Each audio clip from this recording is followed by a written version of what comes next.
Evening to one and all present here today.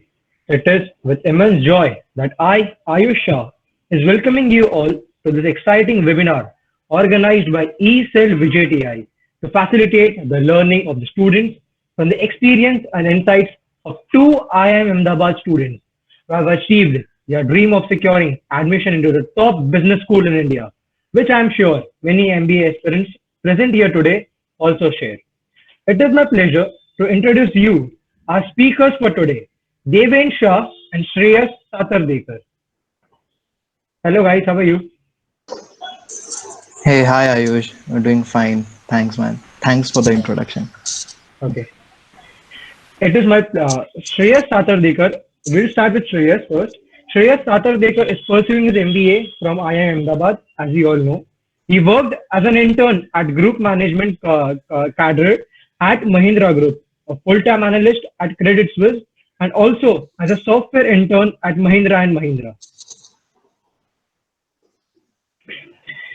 He completed his BTech in computer engineering from Vijay TI in 2018. He also volunteered at Pratigya and UNI organizations that work for the education of deprived children. Our second speaker for today is Deven Shah, who is also pursuing his MBA from IIM Ahmedabad. Has worked as a summer associate at Bain and Company. He has also volunteered for Lotus Medical Foundation. He completed his BTech in mechanical engineering in VJTI from Vijay in 2018, and he was a part of the contingent for SAE Baja 2017. It is our privilege to have them with us today. Thank you so much for being here, guys. Sure thing. It's our pleasure. Okay, Thanks. Devan, are you with us? Oh, Yeah. okay. We are going to have a very interesting discussion on the CAT exam, interview process, and other intricacies of MBA admission. So this is just the flow of the webinar. Devin and Shreyas will also enlighten us by sharing with us their journey to securing a seat at IIM Ahmedabad and a few tips and tricks to ace the CAT. We will be having an interactive question and answer session at the end of the talk. So don't forget to leave your questions in the chat box. But the question and answers will be taken at the end of the session only. Without any further delay, so let us hop in to our first question. So Shreyas and Devin, before we move on to the intricacies of CAT and other aspects concerning the business school, we would like to know why both of you chose to do an MBA after you graduated from Vijay TI. What made you choose an MBA over continuing with a job or going for MS? And also, were you adamant about pursuing an MBA in India? Devin, let's start off with you. Thank you, Ayush, for the question. For everyone, I think the reason will be different. So for me particularly, because in mechanical engineering, I was exposed to a lot of non-core subjects such as industrial engineering, operations management, etc. I realized that I am more inclined towards those sort of subjects. And that made me choose an MBA over an MS or a technical job, right? So that was my first moment of transition where I understood that I didn't want to work in a core R&D profile or continue in the mechanical engineering field. And that's the reason why I wanted to do an MBA to get a more commercial perspective. And it is it was also from my personal experiences with and opinion of my family that I'd rather go for a techno-commercial perspective rather than specialize in one area. So because I wanted to become a generalist, I thought that an MBA would be a good or a great opportunity. And specifically coming to the question, why why India specifically? I think I wanted to stay in India. So that kind of answers why I chose to do an MBA in India itself. I think, yeah.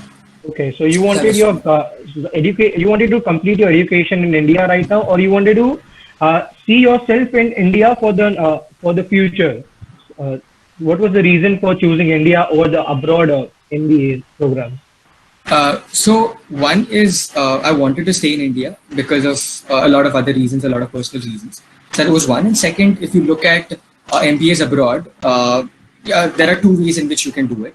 One is these business schools such as Harvard, Yale, they offer something called as Masters in Management and not an MBA if you don't have a more work experience. So the minimum amount of work experience that you require is at least 2 years to get into these master's programs.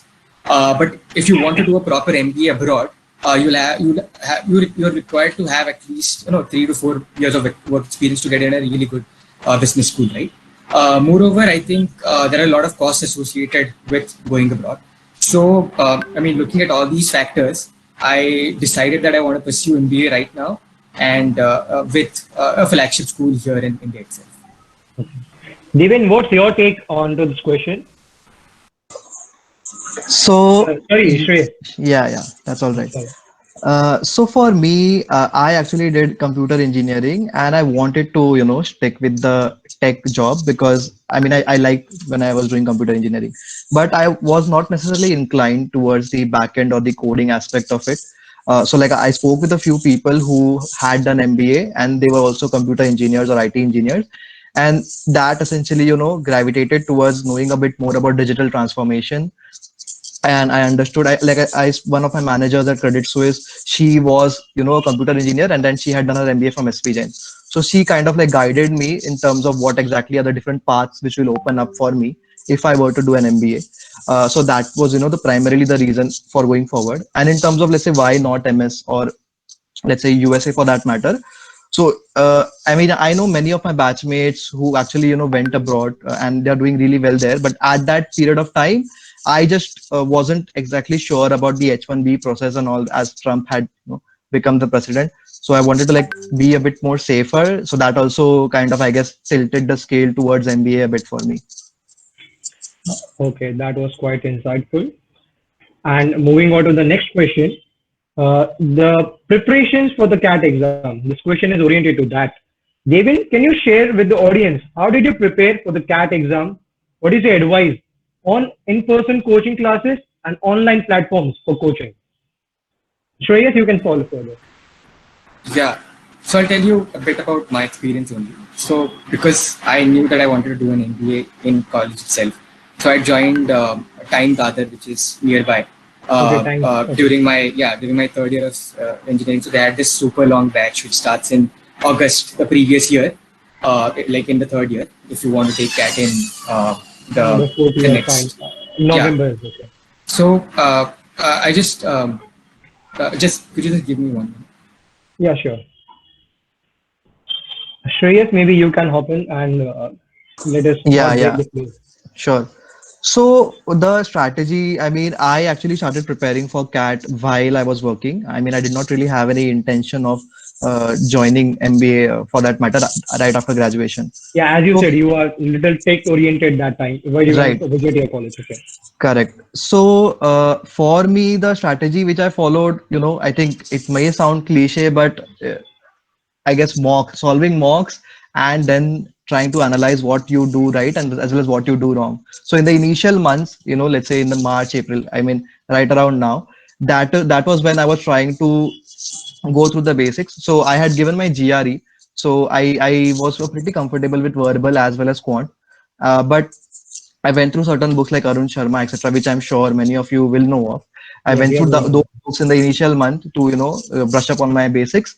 And then once I was done with that, when let's say we entered June or July, that is when I tried to, prepare a proper structure for my week as well as weekends. So there were many weekends which sadly were sacrificed. But I guess you lose some, you win some.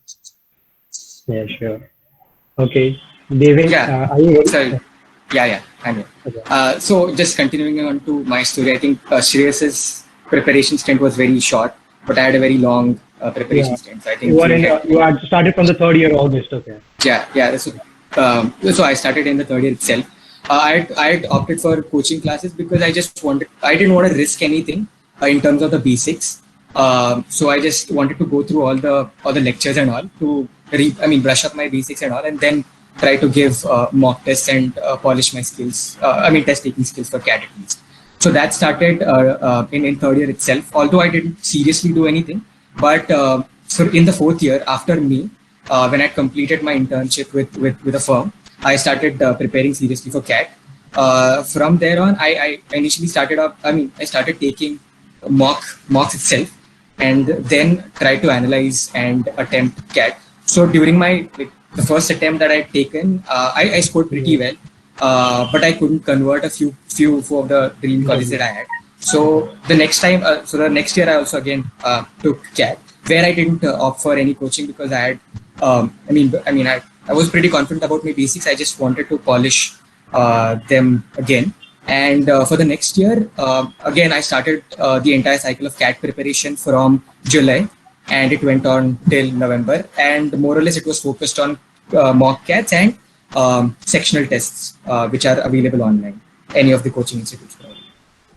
Okay, so for the second attempt that you take, the preparations begin in the full fledged from the July onwards, right? Yes. Okay. All right. Okay. So moving on to the third question, Shreyas, as we are students from engineering background, and we have a strong grip on maths, should we have more focus on the verbal ability and logical reasoning and data interpretation? Also, what role did mock tests play in your ability to crack CAT? How are beneficial these CAT series for the CAT test series for a CAT aspirant? So I mean, I'm not sure if this is like actually true or if it is just a myth that engineers have to be bad at math.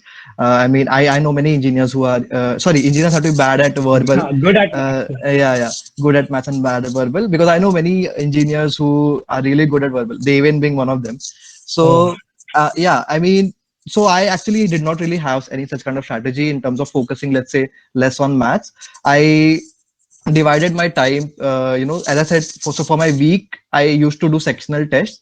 So let's say I used to go office at around 8 or 9 p.m. Sorry, 9 or 10 p.m. So the morning time was when I actually reserved it for, let's say, the news. So I used to read news because I did not really want to put myself in a position wherein if I were to crack CAT, then I have to cram, let's say, 1 year worth of news in one particular month. So the mornings were when I used to do that. And after coming, let's say, from office, I used to prepare sectional tests. So these were divided across all three sections. I would say that I gave equal weightage to all of them.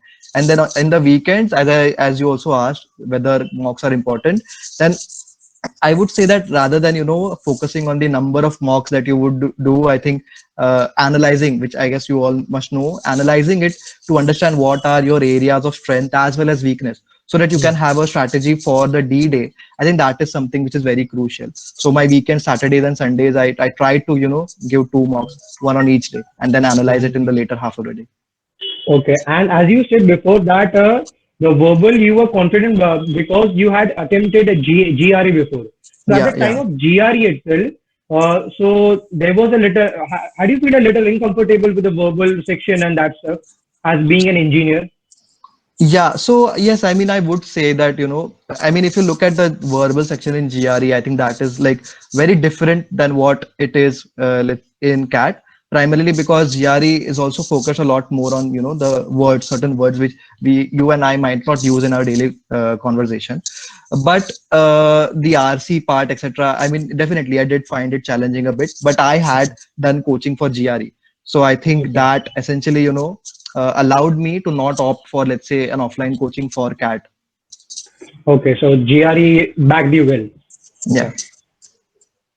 Okay. Okay. Moving on to the next question. Both of you, Shreyas and Devin, joined IIM Ahmedabad 1 year after your graduation, during which both of you were working in a job with a hectic job schedule. How did you prioritize your CAT preparation? Did you enroll in coaching during the final leg? Oh, of course you did, guys. And Devin, can you give your insights on this question? Yeah. So while managing work with CAT preparation, I didn't opt for the in-person coaching, right? So I had done that previously in my engineering college itself. So during work, I only opted for the mock test series that these coaching institutes provide. As even Shreyas had mentioned, we both believe that taking sectional tests while you have little time and taking full length mock tests on weekends worked for us pretty well. During the day, I think even if you get 1.5 hour, maybe 2 hours, giving those sectional tests would help us in understanding how to have time as your constraint and attempt the questions, because when you are attempting without any time constraint, you are rather free and you'll take a liberal amount of time to solve one question. So we just wanted to have that time pressure as well. And during weekends were as Shiraz had already mentioned, there was sacrifice For the mock test. for the mock test. So we used to take full length mocks. For us, it was 3 hours. I don't know, last year it was 2 hours CAT, but for us it was 3 hours. And you invest 3 hours in taking mock, but you also invest 3 hours in analyzing that mock, at least 3 hours at the minimum. So you have to, so that kind of took up our entire weekends. But I think focusing on mock tests more, if you have if your basics are pretty clear, I think that did help us during our working schedules. I think Shreyas can add. Yeah, Shreyas, we are eager to listen from you on this question. So no, I mean, pretty much the same thing which Devin said. I mean, one thing which I can add here is that, let's say the impact that giving mocks would have on you essentially would depend on how you give mock, because the purpose here is not just to, let's say, give the exam, solve certain questions, but trying to replicate the atmosphere that you would be in while you're giving the exam. Trying to replicate it as much as possible in your home. So Okay, you need to be disciplined as well. Yeah. Okay, the same time constraint, the same pressure we should be Yeah, creating. if you're given certain kinds of exam in a similar type of environment, then that would try to ensure, essentially help you to be a little more calmed, I would say, for the final D-Day. Okay. Yeah, just to add, I think the environment of the test should be so simulated that even if in the actual CAT, because you'll probably take the CAT in an institute or somewhere like a computer center, right? So there could be noise disturbances as well. So having certain noise disturbances while actually taking CAT also helps in replicating that simulation. During the last leg of the preparation, I remember the slot that you were that I was allocated was the morning slot. So in order to get accustomed to that 3-hour slot, I used to take mocks only in that 3-hour slot.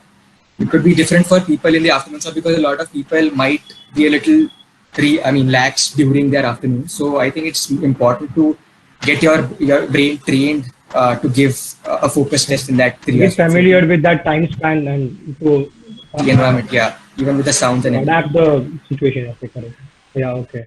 So to sum up your responses, we need to simulate the mock test as close as possible to be calm and at our best on the D-Day. Okay. Okay. So moving on to the next question, with the time constraints and different sections like verbal ability and data interpretation in CAT, a strategy for attempting a specific number of questions and targeting a particular section can assist in improving the percentile score. Devin, we'll start off with you for this.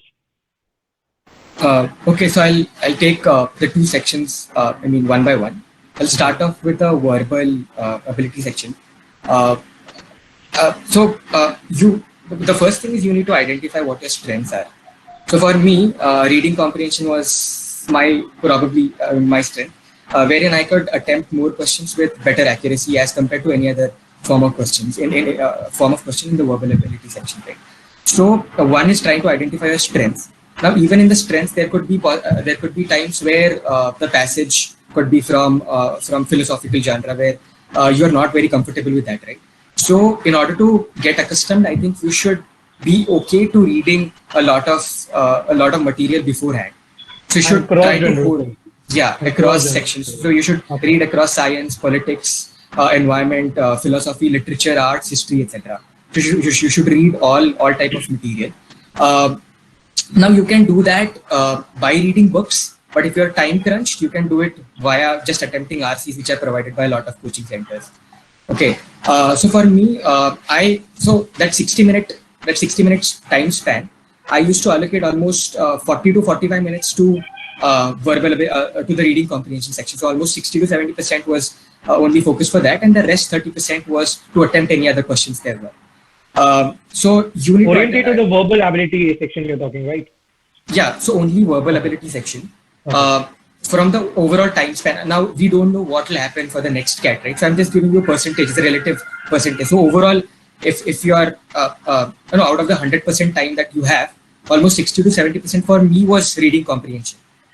And then the remaining was for verbal ability, which includes parajumbles, parasummaries, etc., or any other odd man out, etc. So all those types of questions, because I knew that my strength was this. And in order to, and you should be smart enough to understand what questions you should leave. And this will only happen if you give a lot of mocks and you know what your strengths are. Right? So I think over a period of time, it won't come with the initial mocks 1, 2, 3, but over a period of time when you have attempted like 10, 15 good mocks, then you'll realize that yes, I'm very comfortable in these kinds of questions and I'm not comfortable in this question. So even in reading comprehension, you might be comfortable with fact-based questions, but not tone-based questions. So this you should understand, and then try to improve where you're not very comfortable. So that is for verbal ability. Now, as Shreyas was kind of reading newspapers every day, I didn't read newspapers every day. I just focused on giving sectional tests, which was reading comprehension. Yeah.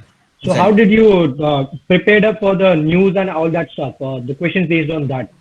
So I think I have that last minute mentality, or probably. Okay. So I crammed everything up in the last 2 months. I bought a few magazines. So a lot of these Raddiwalas give you magazines for last month, etc. So you can stack up on those magazines and then read everything across that. But it is better to follow what Shreyas did personally, because that will just help you evenly distribute a load, and it will also help you in your reading comprehension skills. So that is for verbal. For DILR again, so DILR, everyone starts from the same level. Here the only key is you should practice as varied sets as possible. So even if you're comfortable in linear arrangements or circular arrangements, just don't focus on that.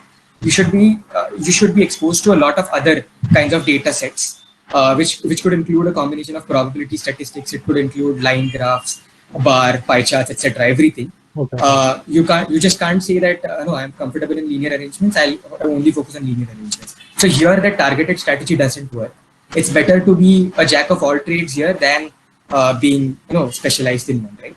So for DILR, that is more important, and because you're exposed to a lot of sets, then you pick up the knack of what questions to leave, because then you'll be able to better judge how much data is present in a question, how much can I process, whether this question will be attempted in like 8 minutes, 10 minutes, 15 minutes, and because in LRDI we know that it is not possible to cover all the sets in that stipulated time. You need to target at least 50-60% of the set. The overall questions. So for us, I think out of 8 sets, even if you attempt 4 sets very clearly, it was a bang on. You did DILR pretty well, and it probably will be similar to you or other sections as well. Other testing. Text is okay. Yes. So for me, I think the key here is to practice as much variety as possible from as diverse sources as possible. And due to this, you should be smart enough to subscribe to a couple of mock test series at least. Not just follow time or not just follow IMS, but have different mock series. Yes, yes. Okay. So you should subscribe to time ka mock test, that AIMCAT, as well as IMS ka SIMCATs. So that will help. So for me also, I'd subscribe to all the 3. I think Shreyas maybe 1 or 2, but I think it's generally a thumb rule that at least 2 should be enough. Okay. So I think you should subscribe to 2 full-length mock test series at least. So I think that will help you in DILR ka this. And while you're analyzing, it is always better to analyze every question in DILR. So even if you have attempted one question, it is better to look at other approaches which are mentioned in the solution, because even if not for that question, correct. Even if not, and best approach is there, but even if not for that question, a similar question can be solved with a little bit of mix and match from 2 approaches there. So you should be aware about all the approaches that are there. So I think that is my 2 cents on this question. Okay, that was quite insightful and pretty much in depth. So Shreyas, moving on to the next question. What do you think? How many questions should one target in CAT to get a seat in top overall in a CAT exam? And when you gave CAT, what was your strategy to maximize your percentile? So, I mean, I don't think that there is a particular, let's say, threshold in terms of, let's say, the questions that you may or you should attempt, essentially to try to, guarantee that you get a seat in, let's say, one of the colleges. Because as you all know, it is relative. The entire grading for CAT is relative. So Yeah, if that you is have in correct. your, Okay, but yeah, Shreya, as we have seen, like I have seen over the years that the top percentile is like the 99.9, the premium the premium sector, the number of questions that they attempt is consistent. Like they attempt the same number of questions consistently. Like right. So, I mean, that is not something which I actually honestly had thought about. For only for the LRDI part, that was when, I mean, for that section, I knew that I will have to at least attempt 3.5 or 4 sets out of the four 8 sessions. sets. Okay, But as we for the mentioned. other two sections, I didn't really think of a threshold which I had in mind. I just wanted to make sure that the ones which I do are, 100% accurate, because negative marking is something which, definitely hurts a lot. I had a bad experience with it in the many mocks which I gave. So I just focused more on accuracy rather than trying to maximizing the number of questions. Okay, and as Devin and Shreyas, both of you said that we should focus on a strength. So as you both guys gave a lot of mocks, right? So you must be having a mindset that I have to attempt this.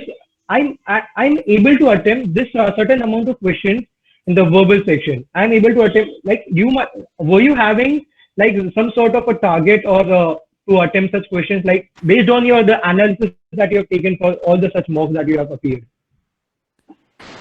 Well, honestly, this target, as you are saying, it is there implicitly because you will be taking a lot of mocks, and then you know that maybe last mock may I had attempted 23 questions, 24 questions. But rather than just looking at the number of questions attempted, you should look at the accuracy ratio, as Shreyas said. Okay. So you should not just improve on the number of questions, you should improve on accurate number of questions. So initially try to focus, so initial 10-15 mocks, you should only focus on improving your accuracy percentage. Take it to a really good level, like 85-90% at least. And then try to improve the overall questions.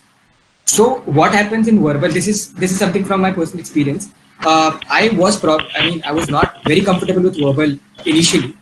And that's the reason I focused more on attempting correct number of questions at the start of my CAT preparation. But over the time, what happens in verbal ability is you are able to read comprehensions a little faster. So maybe previously you were taking like 15 minutes, now you'll take 13 minutes. Okay. Right? So that is a very gradual and a slow improvement. So at the end of your CAT preparation, you'll realize that I am able to attempt one more question because of this change. And that is how you should progress rather than just hasting to boost up your number of questions in verbal section. So similarly happens in quant. So DILR is fine because we know that it is universally difficult. And there will be like 2-3 questions which are easy, 1-2 questions maybe on a moderate level, and rest on a completely difficult level. But quant is also a section where there could be a lot of surprises. So I had experience for 2 CATs, right? 2017, 2018. So in 2017, the quant was relatively easy, but in 2018 it became slightly difficult. So the number of questions here, even for the top percentilers, changed. So I think we should be more comfortable in understanding or acknowledging the fact that on the D day it could happen either way. Okay. It could also be the fact that, although you know the pattern of your CAT because they give a mock CAT, the official people, the official authorities give an official mock CAT. But then again, you should be comfortable with knowing that it's okay to attempt low, but be sure that yes, this is the best I could do. Okay. So there should not be any rigidity in in the number of questions to attempt. Okay. It could be a difficult set of quant section or a verbal section, right? So just make sure that whatever you're doing it accurately rather than just attempting questions. Okay. So one of the premier insight which we took from this question was, I would like to tell the audience that the first 15 mock tests we should attempt on increasing the accuracy, taking it to the 80 to 90%, and then we should try to increase the number of questions and maintaining the accuracy at the same time. Am I right, David? I think yeah, that's what. Yeah. So Shreyas, moving on, Shreyas and Devin, moving on to the next question. The top business schools in India, of course, emphasize on having diversity in the classroom. So 99.9% alone cannot get you a dream college. What other things should engineers add to their profile so that they can stand out of the crowd and increase their chance to secure an admission? Okay, so I mean, if you look at the criteria of selection of these different colleges, so all of these top IIMs have different criteria. While obviously the CAT percentile has a major chunk, but apart from that, you've also got obviously 10th, 12th, your the interview as well as your the grades that you will get in your undergrad. While you cannot change the 10th and 12th marks, but the undergrad thing is something which I think many of you still have a chance to improve it. While I do know that the CGPA or the percentage that you get in your engineering is in no way the only factor which will judge you academically, but having a good CGPA helps to understand helps the interviewer to understand the level of commitment that you have towards a particular field or any particular aspect for that matter. So it acts as a proxy to understand that you, let's say, are a guy who is very focused. So I think that is important. Apart from that, I guess you also got certain. So both of us were part of different NGOs. We did a few extracurricular activities in our college as well. So what you should focus on is having a balanced CV. Something I would say. So along with the academics, having a good PORs as well as having certain extracurricular activities and doing certain internships. If you're thinking of getting into an MBA college right after your graduation, I think these also will help to increase your chances. Okay. Devin, what's your take on this Yes. question? So more or less similar. I think someone on the chat also mentioned about WorkX. So about WorkX, if every college has a different criteria of shortlisting. So some colleges give very high weightage to work experience. For example, I am Bangalore. Whereas some colleges don't have a component for work experience. So it is completely college dependent. You should now, if you're in a state where your 10th, 12th, and graduation are not under your control, then probably you should try to target only those colleges where probably your work experience and your CAT percentile will be heavily weighted and which can give you a better shot at converting those colleges. Can you Um, name some few ones, Devin, if so, possible? when we got into IIM Ahmedabad didn't have any weightage for work experience, but there was very high, yeah, zero. But now I think it is 5%, if I'm correct. It's 5%. I think IIM Calcutta also has only a slight 4 to 5% of weightage for work experience. IIM Kozhikode, Lucknow, I think those have similar small percentages for their work experience. So I think even if 10, 12th work experience is there, I think you should also, I mean, given that you're in a state right now, you should just focus on understanding that you want to do an MBA and try to maximize your score in CAT. So even if 99.9 percentile might or might not get you into certain colleges, that is never in your hand anyway. So you just focus on what you can do best and try to excel at that, at least this examination. Okay. So moving on to the next question. So since we are on the subject of profile, we know it can massively influence the interview rounds of admission. Shreyas, can you walk us through the interview experience at IIM Ahmedabad? And Devin, can you follow further? So for the interview experience, I think one thing which all of us should keep in mind is they are there to select you and not to reject you. Oh, that So is something yeah, very I affirmative mean, statement that you're saying. definitely. I mean, so obviously it would depend on the panel, but I think the I mean, you do have the power to drive the interview to some extent at least towards let's say any particular field that you would want. So I try to do that in all of the interviews which I went for. I mean, I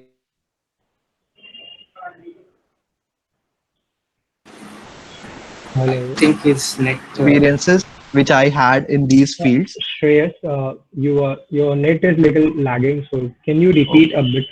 Okay, I'll do that. Is this fine now or is it still lagging? It's It fine. is not at its best. I'll turn off my video and I'll try. Yeah, now it's fine. Yeah. Cool. So as I was saying, I mean, we do have certain power to drive the interview towards a direction that you want to. So I try to do that. I mean, typically the first question would be to introduce yourself. So for the introduction aspect, I try to put in certain tidbits of something that I would like the interviewer to ask me about because I have prepared, well regarding those aspects. And apart from that, as I had initially mentioned, being aware about the happenings in the world. So obviously, you do not have to be aware about everything that is going on.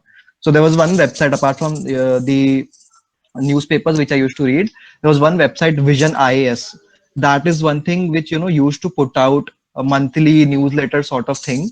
And this was like a very big document, okay, 80, 90 pages, which Every used to week, cover 80, 90 pages yeah, for each month, I think, as far as I remember. each month. Okay. So I mean, I did not really, obviously don't really read the entire 80, 90 pages for each month, but the major aspects across the different verticals is something which I went through.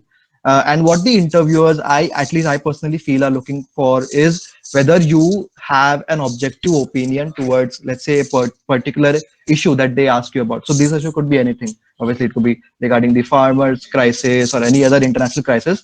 But if you are able to defend the position that you are deciding to take with in objective terms, because let's say you think you'll start off with, okay, these are the criterias which I think are valued more than certain other criteria. These are the pros, these are the cons, and this is why I feel okay, this particular side is is, let's say, has more weightage than this particular side. I think that essentially is something which they are looking for, because obviously all of us have reached that stage because we are good at the analytical ability, because we've cleared CAT. But if you are able to articulate your thoughts well, then I think interview also should be not that difficult. Okay. Devin, over to you. Yeah. What are your tips to ace the interview? So, I mean, I really concur with what Shreyas just said. It's important to understand that majority of the interviews will be driven by what you say, right? Only a few interview experiences which I had, even I mean, they just went completely offhand. But the rest of them, the majority of the chunk, it was driven by what I said, and you should be smart enough to realize what are your strengths in, like, for example, I was very comfortable about speaking about my internships or the projects that I did. So I mean, knowingly put that in my intro section, the first 60 minutes, the first 60 seconds To of drive the things there. Okay. correct. Now, so this is, if they ask you about your intro, well and good, then you can always put in these small tidbits, and they will ask you more about what you did in those specific circumstances. It's also very important to highlight your hobbies.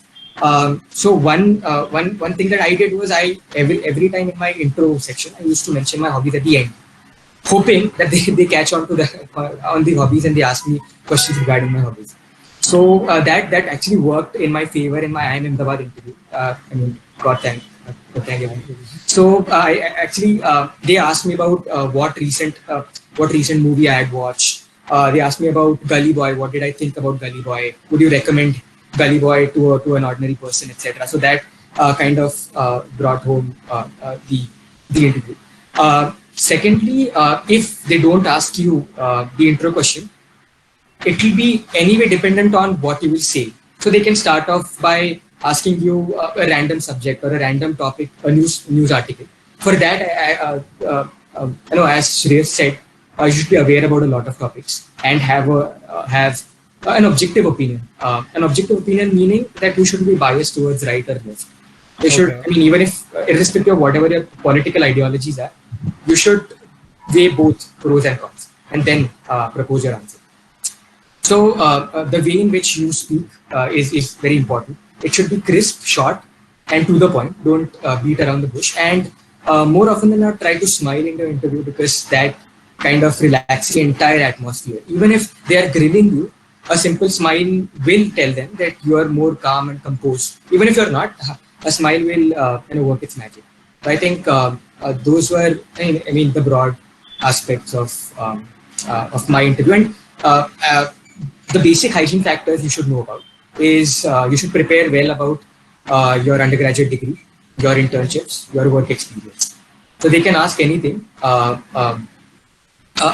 regarding these three things, and it is imperative of you to know each and every detail, because this is what you did, right? It's okay to not know something which is going around the world, but this is something we should absolutely The things which we are continuously associated to, we should know them completely. Okay. Yeah, it's okay to not know anything that is going on in like some things which are going on in US or maybe Australia, whatever, but which are directly relevant to you. You should.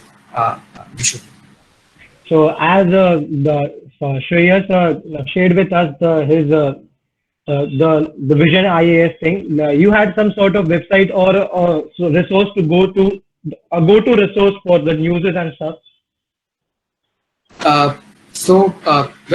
What I used to, because Shreyas had time to read all those 80, 90 pages documents, it naturally helped him a lot. I had to cover a lot of ground in those 2 months after CAT. So what I did was I took up magazines such as India Today or Outlook, and they have a special edition at the year end, right, which covers the most important 10, 15 topics or news items that happened during that year.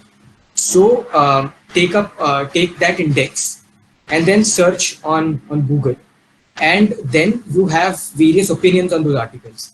So try to follow 2-3 good websites. For example, there is The Hindu, there is Mint, there is TOI for that matter as well. They have specific news facts which are given on these broad areas of topic, right? And once you go through 3-4 articles, you naturally have your opinion on the same after reading all these. And just you just point down 3 important points for that news article, which are like pros, and 3 important cons, and then say, I have this opinion because these are the 3 reasons and these are the 3 reasons. So this is slightly less work, but here you have to document your own opinions and do a little bit of searching, and then craft your answers. That's like to make a drill about the pointing down things, like you did that for understanding it, like why I'm choosing it, or for referring it for the future, the future time. So it's always it's always a good practice to write down, because one is while you're articulating yourself in that written note, you know what you're going to speak about. It doesn't come out randomly while you're actually speaking it in the interview. Once you've written down something, it's better etched in your memory, and it acts as a repository as well over the 2 months or whatever 6 months that you are going to study the current affairs or even AGE, right? So for me, this was what I did. So trying to find out the major news items that happened over the year, then individually searching for those, then forming 3 points of pros, cons, and then coming up with an opinion. Okay, so got it. So both of you had a different approach towards the news things, but both of you it was quite different, but both of you aced it to the will. Like the drill was the drill that you performed was quite accurate. Okay, so moving on to the next question. Many MBA aspirants from engineering background, like me or like the audience, the people with us, ponder over a conundrum of whether to gain work X before getting an MBA, as it would help us to understand the curriculum better. What is your personal opinion on this, since you both had a 1-year job X beforehand? Shreyas, you may go first, and then Deval will follow. So I think having work experience definitely would add certain, some amount of value. But like us Indians, we want everything like very jaldi. So they allow freshers to come to MBA colleges as well. And there's obviously nothing, wrong with it. I think in Ahmedabad, around 36 to 40% of the total batch, they are freshers themselves. So there are obviously certain subjects which, which you might appreciate more, such as HR, if you have certain amount of work ex. But there are other subjects such as quant or economics for that matter. I think these would, these are certain subjects which you can, let's say, study or appreciate if you have work-ex or if you don't have work-ex. But one thing which I'd like to say is, so obviously, getting into like doing work, like having WorkX or not, would primarily depend on, I think, two or three factors. One would be if, let's say, you have already gotten a job in a company which has a very good brand name, then Okay. working with that company for even if it is for a year would definitely add value to your CV. Apart from the brand name, another thing which I would say is the function in which you're going to work. So it could be, let's say, a company which is not very well known, but let's say you're working in marketing or you're working as a consultant, so etc etc. So that particular function is also something, if it aligns well with what you know want to pursue after your MBA is done, that also is going to add value. And apart from that, also I guess, yeah, I think, yeah, these are the two things which I think definitely would add value. Yeah. Okay. Devin, as you had mentioned before that the WorkX has a little weightage around the different B schools. So, what are your views? I'm quite eager to know about that. Yeah. So work experience actually does, as Shreyas also said, right? It does help in better understanding the the interaction between people, right? So, for example, coming from an engineering background, we generally, if we are not exclusively involved in sports or a group projects, right? We are not very comfortable. At least I wasn't very comfortable while working in teams, right? So Okay. having work experience actually helps you understand the diverse opinion that people have, um, and also hones your ability to interact and network a little bit. I feel that happens. It is not, I mean, I mean, a blanket statement or a general statement, but for me, it did have value. But yeah, people generally choose to do their MBA after 2 years of work experience because that is considered generally the notion to be, having optimum amount of work experience to better appreciate all the subjects that The curriculum. are in MBA. But it's absolutely fine if you don't have work experience and directly get into an MBA. But yeah, you should be able to appreciate the fact that there has to be a lot of interaction, a lot of good networking that you should do. Okay, so if I can sum up, the WorkX adds networking to us and also how to tackle different opinions, the diverse opinions, as Devin said. And the WorkX, which we do, moreover adds, though it does not have a quite a good percentage of weightage in the interviews and the process, but it adds more value to us personally. So it is on a personal, it is a personal view whether we want to do it or not, correct? Shreyas and Devin. Yes. Yeah. But having a good brand, as Shirin said, on your CV does help even during the MBA and after. It's Okay. your absolutely your choice. If you want to do your studies in a stretch, in a go, or if you want to take a break of 2 years. Because a lot of times you think that after 2 years, we're not sure how comfortable we will be with studying subjects and all of that. But I don't think that's true. It is very intrinsic to a person. Okay. So hopping on to the next question, let us discuss about the sensitive issue of money. This was a bit of discussed by Shreyas in the earlier question, but why he chose to be in India. So IIMs on a personal note demands a fortune for the education they impart, which means many resort to loans to fund their education. Shreyas, what is your take on the return on investment that the top B schools like IIM provide?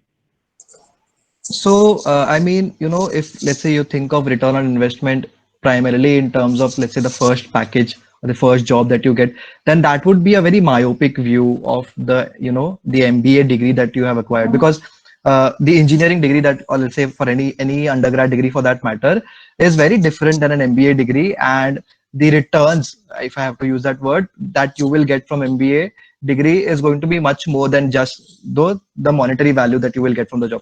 Obviously, monetary value is important, and we cannot just pretend to say that okay, paisa doesn't matter.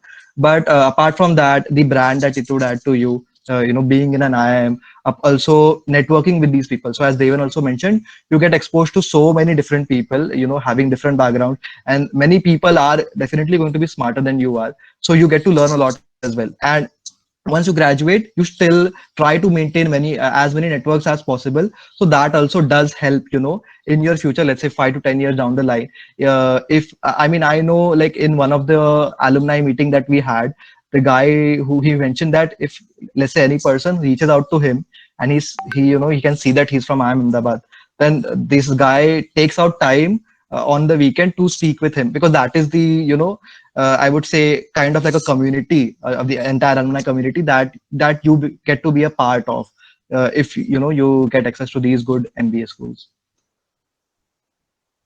Okay, Devin, your insights, please.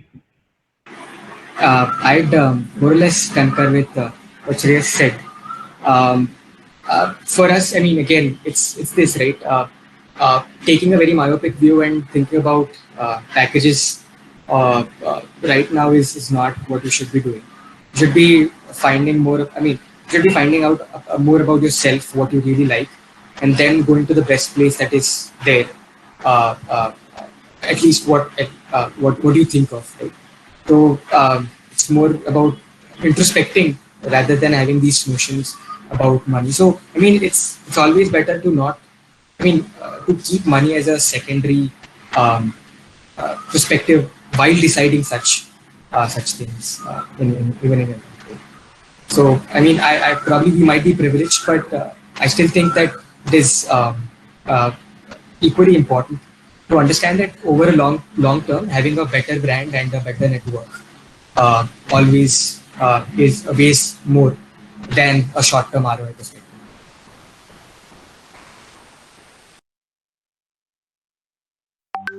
Are you sure on mute? Sorry. So coming to the verge and the end of the discussion, Devin, what tips and tricks would you like to share with the MBA aspirants of VJTI? Well, I think I have only two things to share. One is try to take one step at a time. Don't think about what will happen in my interviews, what will happen after my interviews, or whether I'll get a shortlist or not. Just think whether you want to do an MBA, MS, or whatever else. If you want to do an MBA, what is the immediate next step that I can do? Probably which is improving your CGPA or profile and cracking CAT. I'm not thinking about whether I'll get a shortlist from IMB, IMB, IMC, or whatever. Although you should have that goal in your mind, but that shouldn't be what you should be looking at and walking, right? It should be the immediate next step that you should be looking at. And second, for me at least personally, I feel that it is okay to fail because I took CAT twice. It's up to you to understand your strengths or weaknesses. Sometimes people get to the same stage a little later in life. They get to that stage a little early in life. So that is dependent on factors which are not in your control. So try to not think about what could have happened, but rather what you can do right now. And the last thing is you should always have a plan A, plan B, and plan C or whatever.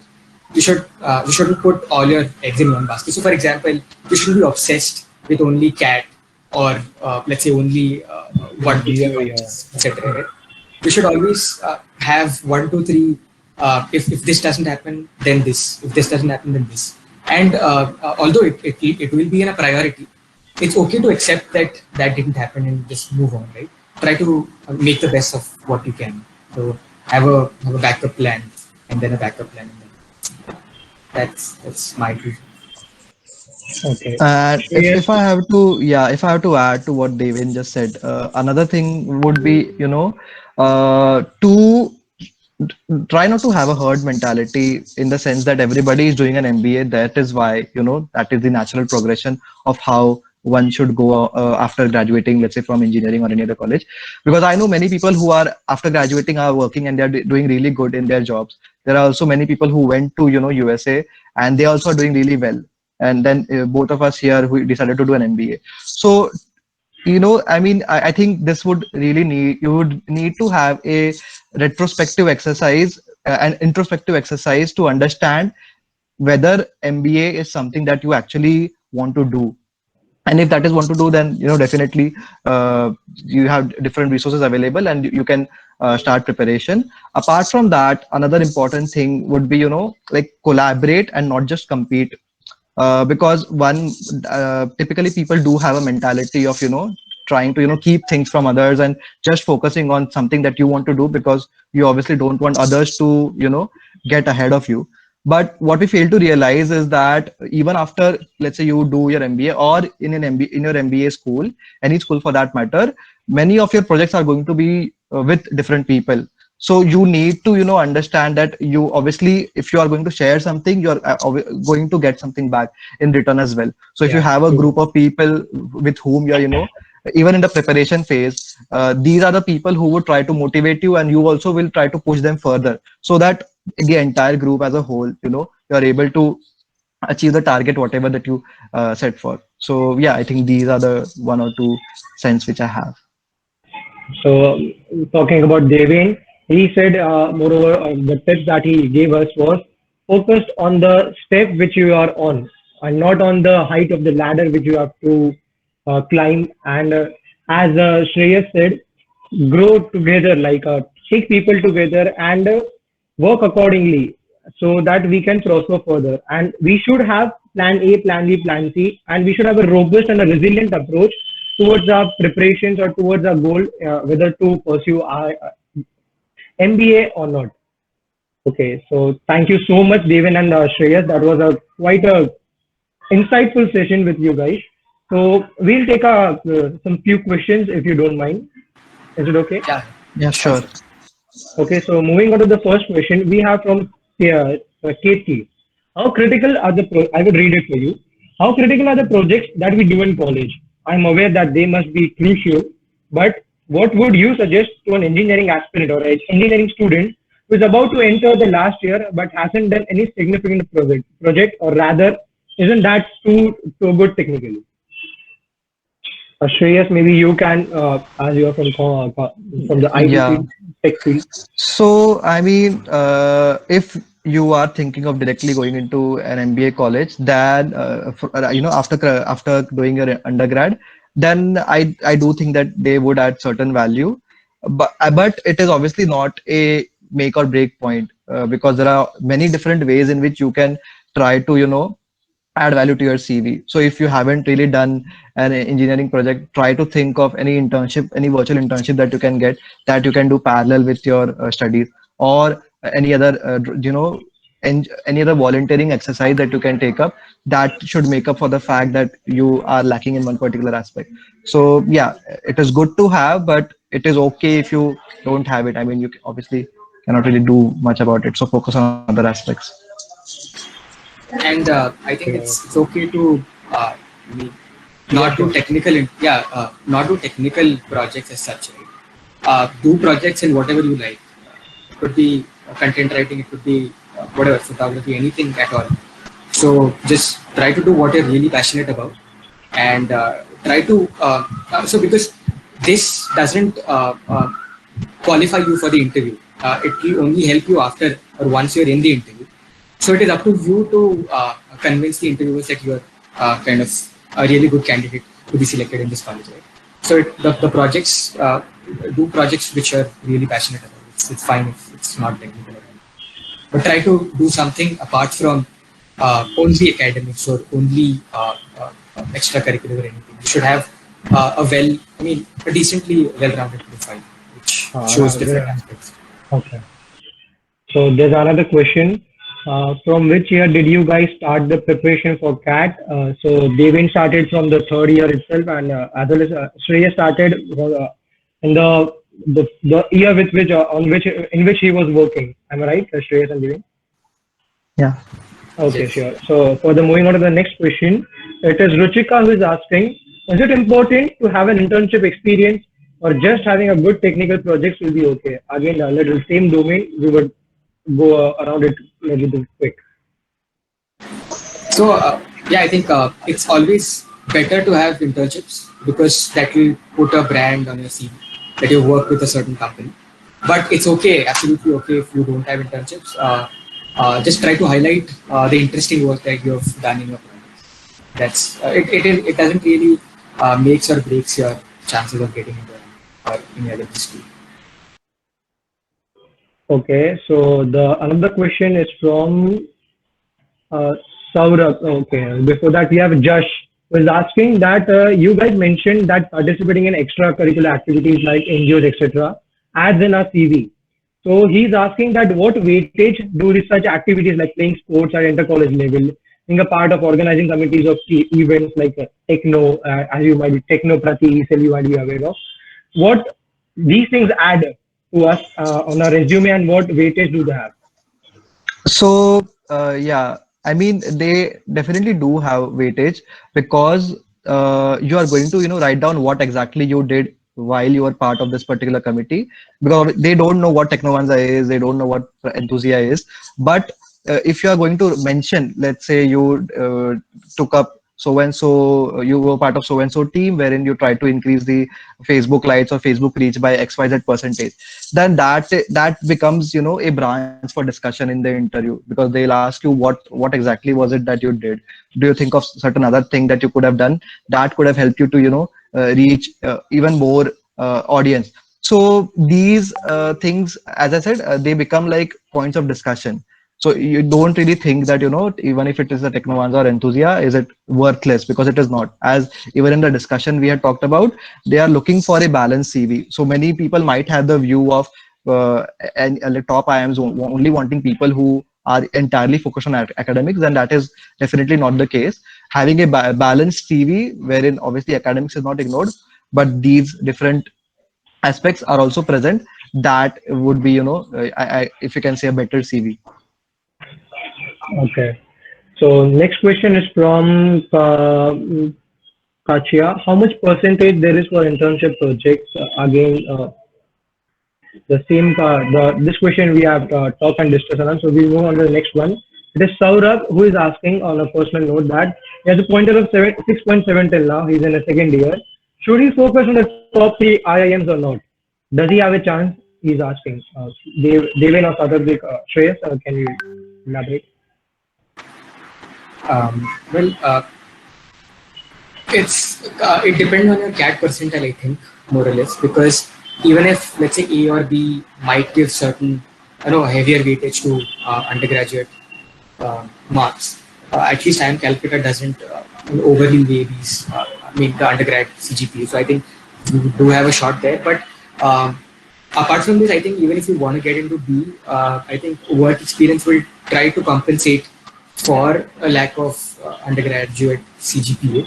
But this is only speculation, and I am in no capacity to say whether someone will get into an IIM or not. I think it's better to just focus on trying to take CAT than XAT or whatever other exams are there, and then based on your interview calls, then think what you should do. Okay, and Mayur is asking, what were your backup plans, Devin and Shreyas? So for me, the backup plan was like to continue working with Credit Suisse for a year more. Okay. That was pretty much it. And you were going to attempt another CAT for a CAT, or you were gonna... No, I was going to attempt because I went in Ahmedabad with 10 months OKEX, so I still had like 1 year back of buffer time with me. If this 2019 or 2018 CAT wouldn't have worked out. Okay. And So for Devin, me, for me, the backup was again GRE. I had taken GRE in immediately after my fourth year, which is in May. So I had taken GRE in July, actually, 30 July, before starting my CAT preparation for the next year. I think during that time I had cleared everything, and I had applied for a lot of US colleges as well, and I had admitted at the end of the year. But I chose IMA over the US. So that was my backup. okay, and for the GRE itself, had you opted for another coaching institute as such? So for GRE, no, I had done it pretty much by myself. I'd only like for GRE, it's only at least for me, it was studying more of verbal than quant, because for me, I think quant was really easy. So I focused pretty much 1.5 months only on verbal for GRE. So Prajwal is asking about if you can suggest some books for CAT preparation. So I just used the Arun Sharma books. I think they were available for all three sections.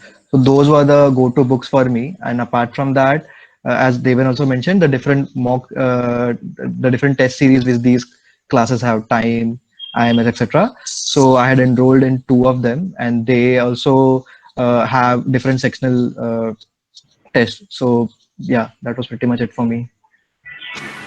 I didn't use any books. The only offline resource that I used was past year CAT question papers. So from 2008 to 2017, 18, I think that kind of helped. But I didn't do it. Okay. Gargi, the question is related to the engineering project only. So the question is already answered by Devin Gargi as do what you like. Whatever project what you like, photography or any other stuff that you like, you can do the project on that. So Mehul is asking, he's wondering if you had got an internship in Bain, how were you able to get an internship in a consulting company and what exposure did you get from it? Uh, well, actually, yeah, I did my summers at Bain. So So I think it depends on the summer's process. So it happens just like any other like B-sport. So I think so everyone prepares their resumes and the natural summer placement process which happens at all the B schools. So I think from there only I think I got internship at Bain. And about exposure, I worked on a project for a client in Bain. It was a tech client, and it was pretty fun. It was, to prepare a COVID-based scenario plan for their next year. I think for me, the experience was pretty. Okay, thank you so much for your insights. Okay, friends, we are running short of time. I understand you are all eager to learn more and interact with them, but unfortunately, due to paucity of time, we would be parking the remaining questions for future. It was a wonderful session. We are truly honored by your presence, Devin and Shreyas. Thank you so much for being with us and enlightening all of us with your valuable insights. Before we end this session, no. So Shinder sir is not joining us, right? A little confirmation, Nihar. Okay. So thank you everyone, and we appreciate you being here, and we will see you next time. Thanks again for joining with us today, and a special thanks once again to Devin and Shreyas. Thank you very much. With this, we sign off. Bye bye.